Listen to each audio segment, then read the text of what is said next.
Welcome back to the Special Education Insights podcast. Today, we get to sit down with Jenny Syed. She's the Director of Academic Inclusion at Coney Island Prep in New York. And what is amazing about her work is that she focuses on outcomes for students with disabilities and multilingual learners by strengthening systems, inclusion, and leadership. What I love about her work is that it sits at the intersection of the amazing world of academic rigor, inclusion, and effectively collaborating across a variety of teams. Jenny, welcome to the podcast. Thank you so much for being here with us. Thank you for having me. I'm excited to be here. I'm ecstatic for that also. Thank you. Thank you. So I know we talked about your focus on academic inclusion. What does that look like in practice? How does that flow through your school? Yeah, what a lot of people don't know about special education, I'm sure actually many of your listeners probably do, is that 80% of all students with disabilities who in this country are served in a general education classroom. So that could be an ICT classroom,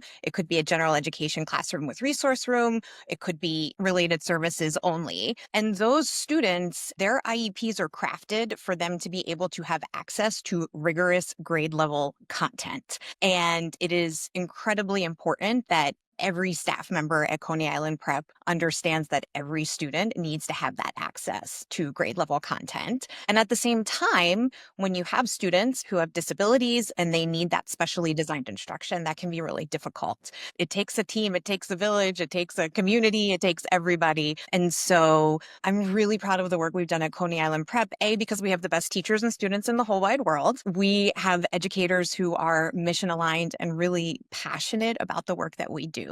And I'm lucky to work with a team of school-based special education leaders who are experts in both special education and in multilingual learning. We've really spent a lot of time working on building our capacity to provide specially designed instruction, but also building classrooms that are translanguaging classrooms where we are ensuring that it's safe for students to use their entire language repertoire when they're in our schools. And that's really hard work. We have seen the sort of definition of what it can mean to be a thriving and successful student change and expand.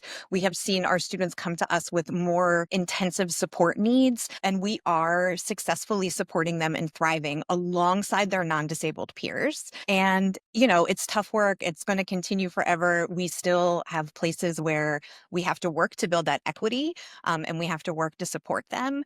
But my role is to ensure, if we're thinking about the tier 1, tier 2, tier 3, that special education starts in tier 1, right? That's where our students are spending most of their time. That's where most of our students with IEPs are living. And it is important that every staff member at every school understands that and is building the skill to provide them that rigorous access to grade level content.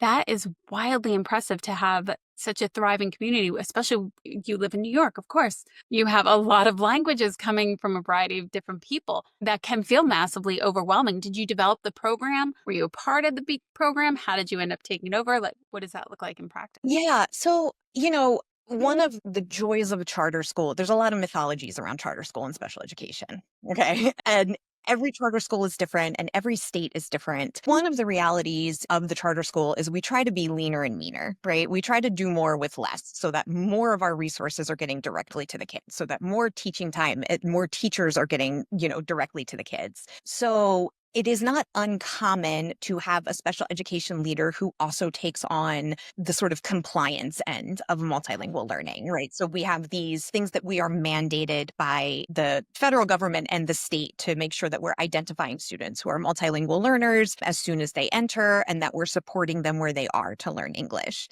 It is also important to note that, while a student with an IEP and a student who is an MLL may benefit from some similar strategies and similar scaffolding, they are two very different things, right? Like where you are in your language acquisition and your English acquisition is not a disability, right? But there is enough overlap to say it does make sense for us to build this expertise, to build both expertise for those school leaders. And so my start with special education, that's where my research was, that's where my master's is, that's where my passion started. But when we took on that multilingual learning role and we realized that, especially in Coney Island, I might have 15 different home languages in one classroom. And that's not an exaggeration, right? Like, we are a beautifully diverse community. And so we needed to get better. And it was very stressful for teachers. Like, teachers desperately want to support students. Teachers come up to me, hey, I have the student, they're blah, blah, blah, blah. What do I do? I'm doing this, I'm doing that, I'm doing this. There was so much stress. And when I went to a professional development about translanguaging, which, by the way, we're getting away from special education a little bit, but I do think this is students with multiple languages also have disabilities, right? There's tons of overlap too. So translanguaging, as sort of pioneered in education by Garcia and Way, I'm pretty sure I'm right about those two, and sort of looking at language acquisition not as a hierarchy of languages and not as you have your English. I used to think of languages like I have my, you have your English file and then you have your home language file, and they are kind of separate things. And what Garcia and Way teaching us is that actually that's not how language works. That's not how we communicate. So translanguaging is both what multilingual folks are doing. You've heard of people speaking Spanglish, right? I'm sure that's an example. Sort of flow, and you're just using your entire language repertoire in order to communicate. And so that's really what translanguaging is. And from an educational perspective, it's ensuring that our classrooms are set up to allow students to use that full language repertoire and to make sure that they do have access to translated materials as much as they need for as long as they need, to make sure that we're giving that information to families. And of course, that crosses over into the special education world as well, right? When many of our families of students with IEPs also have different home languages. They're not, they're not necessarily English speakers, or they speak enough English to communicate, but they need access to their full language in order to totally understand all of the intricacies of special education. So it was like that need to serve the entire community, the teachers, the leaders, the students, and the families, that sort of led us to have this role of director of academic inclusion. And at our school levels, we have vice principals of academic inclusion. And it is not, I don't want to say it's uncommon, but it isn't the norm to have your special education leader also be a vice principal. Like, we recognize our leaders as leaders across the board. They're not just teachers who we give a bunch of paperwork to. They are in charge of ensuring that students have access in every single class. They coach teachers, they manage teachers. And, great team. I got good people. I know you mentioned earlier that because they're thriving, the way that you have set them up, is there even a story that really comes to mind about a specific child? Because the fact that they are thriving there is wonderful. To me, one of the most beautiful things is that they trust their teachers, that they come to their teachers, not just to ask academic questions, but I'm sure they're sharing tons and tons with you. Every time I get on the calls with my students, I'm saying like, oh, how was your weekend? Tell me about your weekend and what you got to do. So sometimes they might tell you things that they don't normally come up with. Sometimes it might be like, I was really hungry and we don't have a lot of food at home. And the fact that they get to tell you that and share that with you, while they're not the best thing to hear, they trust you to share that, which I think is really a huge impact to their growth. Yeah. And I imagine you are able to help students access the ability to communicate in ways that maybe people who don't understand that they have a receptive or expressive issue can. And so you provide student with what they need in order to communicate that need to you, that I'm hungry, and so yeah, so sorry, I'm just shouting out my speech language providers, because you guys do such critical work. And we partner really closely with our providers. They're in our classrooms, they're talking to our teachers. They know when people have essays to do, or you know what I mean? Like, in the high school, they know what the projects are. In the elementary school, they know, what our phonics instruction looks like. But you asked about a specific student, and obviously I have to be careful about specific students, but we had a student who, when I started, the meeting that we were to have with the family was your student was born with some traumatic brain injury. And what this family was told is that this student would have to potentially live in a home, right? And this student is now in our high school, preparing for their final year of high school. They have a lot of support need, right? Like they still, but they are a part of this community. They are Coney Island Prep students. And, that's just one example. Students who come to us who, well, maybe we don't have the resources to support a student with this level of language need, or I think our understanding of autism has grown quite a bit in the past, like the literature and our ability to understand students with autism has grown. And so when I walk into our elementary school and we see our kindergartners now who come to us with many significant needs, right? A lot of them come with and anecdotally, I don't know what studies would say, but anecdotally, I would say that we did see an increase in those really significant needs in younger students when we came back from COVID. And again, this is anecdotal. I'm sure somebody has done studies, but if they spent their toddler years in doing remote learning or not being able to go to daycare, a lot of times in your family, like you come up with the ways to make things work for your kid, right? And so they might not have had that early educator saying, "Hey, I think your child might benefit from an evaluation." And so a lot of times students who might have been evaluated through early evaluation were getting to us, right? And then we were left having conversations with families that are like, "Hey, kids in kindergarten, if they're not able to do X, Y, and Z, we think that, we've put them through this multi-tiered system of support and we think that they should be evaluated." We found that happening a lot. But through that, because we never turn a family away, right? And that's both our mission, but it's also state law, right? Like we can, if a student gets in our off the lottery, we are responsible for offering a seat, and we have to work with our local education agency, which is the New York City Public Schools, to ensure that they have what they need in order to thrive. We had a wider range of needs. And so we have seen that continue to grow. We've seen the sort of word of mouth spread from family. Hey, my kid also has X, Y, and Z problem, and they go to Coney Island Prep, and the teachers are calling us all the time and they're communicating with us. And, I know that they're safe, and I know that they're loved, and I know that their identities are valued. And so you should send your kid here too.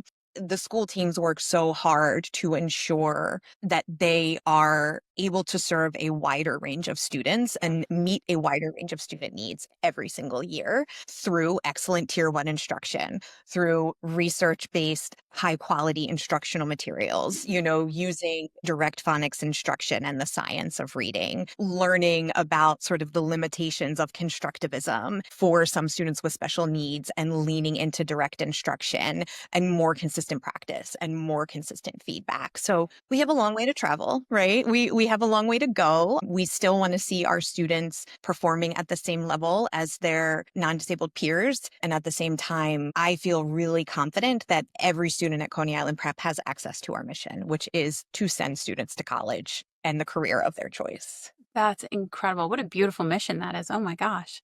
Do you find that, especially you've worked in other schools and you've now learned so much, especially between, yes, our CEUs and yes, going to in services. Do you find that technology is also rising to meet you, or is it a little more advanced, or you're like, come on, catch up? Yeah. So it's really interesting because we are starting to see research on sort of technology-based interventions and technology-based learning. And I don't know how much definitive research there is, but what seems to be emerging is that technology alone is not the answer. Right? There is no program that will work for a student without a highly skilled teacher supporting them in that work.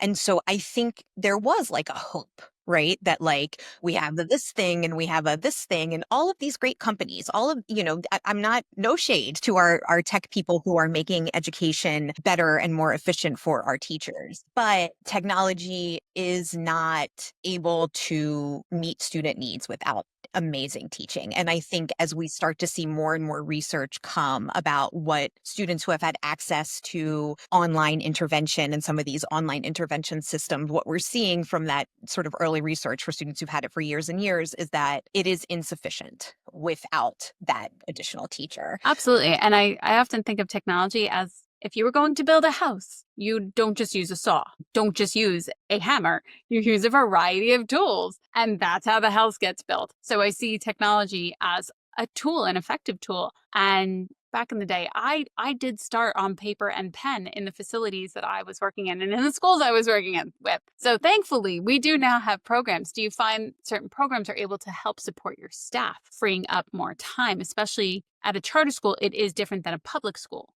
So time is able to be shifted a little bit differently with those specific regulations.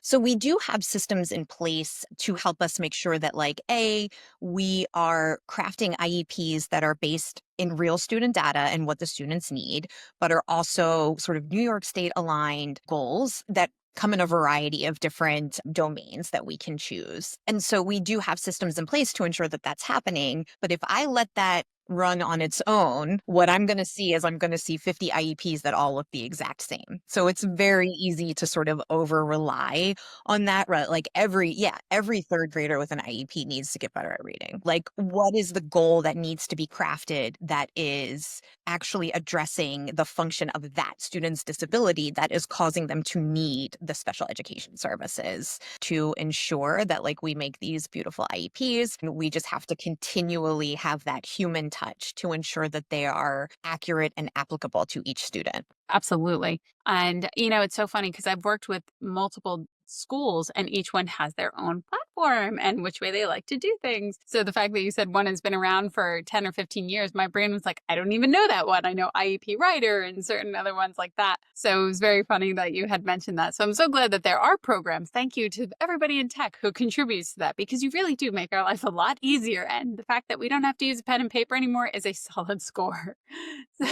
Yes, indeed. Although I will tell you, I still have my clipboard with my little legal pad when I go around and do my observations. You will not get me to I'm not letting go of that. That's so fun. I love that. What do you love most about being in the position that you're in? Especially because I'm sure so many teachers come to you saying, I need help with this. You are a beautiful problem solver. And you get to experience that all day. And especially for somebody who really enjoys helping people to solve problems, that's a great thing because it can sometimes feel like the complaint department. But if your mind is focused on let's solve the problem, that can probably be really satisfying for you. It is, yeah. My favorite thing to do right now in my role is observations, classroom observations. I know that for some teachers that can be sort of a scary thing. It's not me being like, gotcha, right? It's my ability to go in and see, at their core, almost all of our teachers are working super hard and operating in good faith, and they have the fundamentals in place. And you can walk into a classroom. It's always easier to look at somebody else teaching and say what they could do better as opposed to me doing it myself and not realizing. But the ability to walk into a classroom and say, these are the things that are great about what you're doing. And here are some things that you can do that will make you a better teacher tomorrow, right? And we can have this little small bite-sized step for you that will support your ability to support your students. And we keep building on those and we give you one a week and we keep going and going. And by the end, you have grown into a phenomenal teacher, right? And so I come out of observations and what I'm telling my VPs, like the direct manager of the teachers, is most of the time I'm saying we're in a good to great situation right now. Although I will tell you, it's harder to go from good to great than it is to go from bad to good. That is one thing I've learned.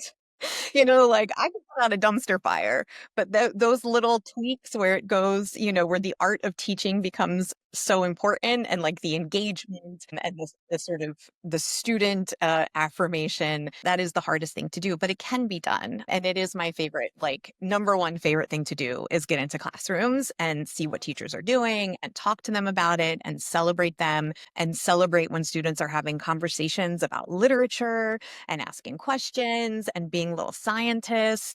it is the joy. It is the driver of why I do this work. That is so wonderful. I love that. And I know you also mentioned collaborating with teachers and then you also collaborate with families. How does that work, especially in the levels that you do it in? I know you mentioned your teachers to often talk to your families. How do your families respond to all the beautiful work that you do at your school? Yeah. Our families, again, every parent just wants what's best for their kid, right? Like if we can agree to that, then we can get to the place we need to be.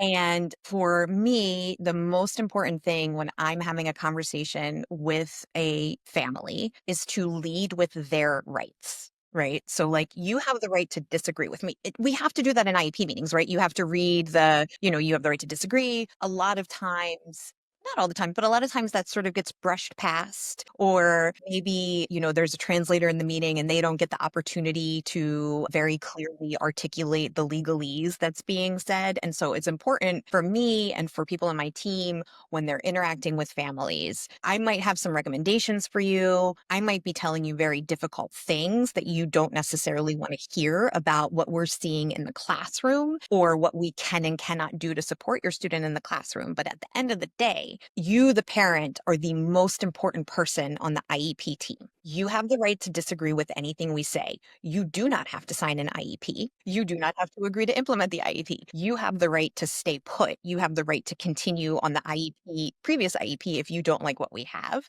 what we've come up with as a team. And I find and it's also saying what I can and cannot do. I can tell you that this is what we are seeing. I cannot diagnose your child. I cannot evaluate your child. I cannot determine if they have a disability and what that disability is. And I think laying that bare and helping the parents understand that they're the driver of this boat. You know what I mean? My son is autistic, my youngest son. I'm an expert, right? Like, I know, you know what I mean? And I will get into meetings with them, and it is even hard for me sometimes. It's like I'm questioning myself and I'm second guessing. And so it's really important to me that if I'm having a conversation with a parent, that they don't feel like I'm railroading them, that they don't feel like I'm shoving something down their throat, that they know that they are in charge of this conversation. And I find that that is the best and most important way to start in my communication with families. That is an amazing way to collaborate. And before you had mentioned about your son, what you can hear, not that you feel it personally, but what you hear is how you give them autonomy. You are telling them this is for you. Here's what we recommend, but you have the right.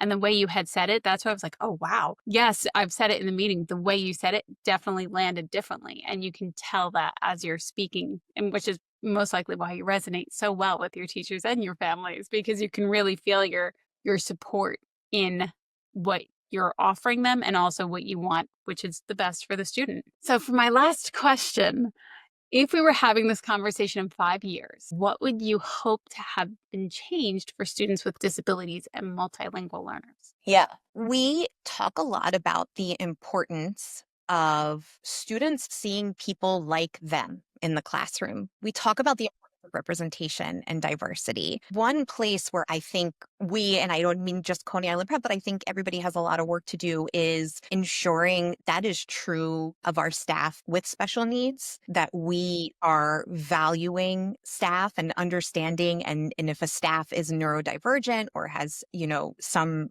other special need, that we're doing everything we can to accommodate them and make sure that we are allowing them to thrive and shine in our community, because our students deserve that representation as well. And so 5 years from now, I want to see more openly disabled teachers. I want to see more staff members who have visible or invisible disabilities, who have cognitive disabilities, who have speech disabilities, who have neurodiversity, because I want those kids that we taught to come back and teach here. I want them to say, I had an IEP and I'm back, right? And I'm back to be a part of this community as a leader now. And there's a book called We're Not Broken, and I'm going to forget the author's name. He has like 3 names. He has like a 2 last name, but I can't remember them. I should look it up, but it's called We're Not Broken.